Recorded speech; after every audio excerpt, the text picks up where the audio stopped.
Meatrobrau ar la pousse. Meatrobrau ar la pousse? Non, c'est pas ça. Meatrobrau ar la pousse. Meatrobrau ar la pousse. Pas ça. Non, c'est pas ça. Qu'est-ce que ça veut dire? Bah, je trouve jolis les oiseaux. Oh, c'est trop beau. Bienvenue à Plougou-Mélin. Ici, dans cette petite commune du Morbihan, on vient rencontrer Patrick Camus qui a œuvré avec la commune à créer le premier ABC, Atlas de la biodiversité du Morbihan. Un habitat, c'est un écosystème. Donc on a une balance à trouver entre les bénéfices qu'on peut en tirer et de le laisser évoluer vers un embroussaillement total. Donc voilà, il faut trouver cette balance. Un atlas, c'est à la fois des inventaires naturalistes qu'on fait avec l'ensemble des partenaires, c'est des animations qu'on fait avec la population, et puis améliorer, voire reconquérir la qualité du patrimoine naturel. Vous avez une mouette rieuse, vous avez un héron qui vient de passer là, sur la digue, voilà, un héron garde-bœuf, et un nid de frelons protégé, vous allez voir. Ça a été fait hier, hein, c'est tout neuf.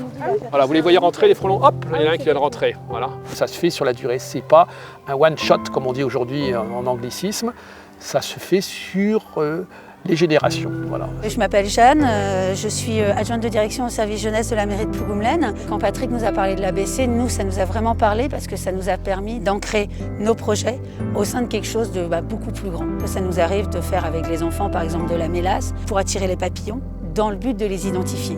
Le centre commence à 3 ans et il se termine à 17 ans et effectivement on les voit évoluer je dirais plus sur leur pratique de tous les jours. Quand on leur fait découvrir par exemple les sentiers qu'il y a jusqu'au tronc ou là jusqu'au moulin, après ils ont envie de revenir. On est obligé de faire ce qu'on appelle du géoréférencement qu'on peut faire avec son téléphone portable assez facilement, on peut expliquer aux gens.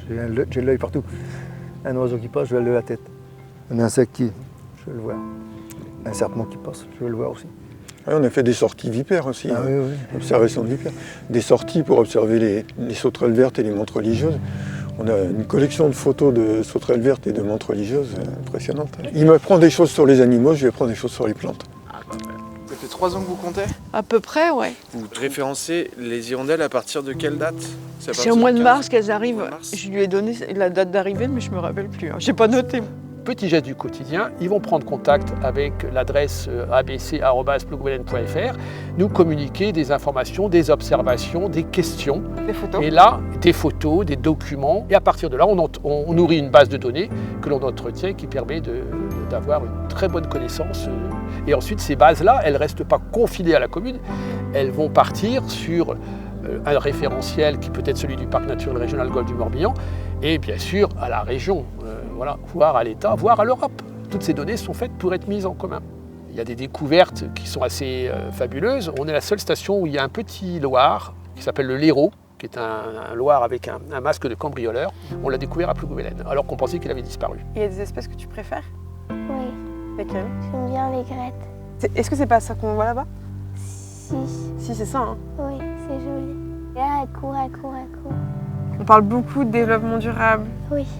de biodiversité. On t'en Oui. parle à l'école, toi? Bah oui, parce que aussi, par exemple, s'il y avait qu'une seule espèce de vache, imaginons qu'elle soit malade, et après on n'aurait plus de vaches. Mais c'est bon, vos vaches, elles sont super sympas. Non, elles sont sympas, ouais.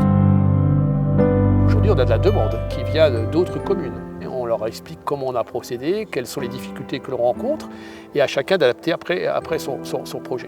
Il y a des gens qui vont venir s'installer sur la commune parce que c'est une commune verte et qu'elle est partie dans un programme vertueux de protection du patrimoine naturel. Vous ne pouvez pas aimer votre poubelle, donc voilà.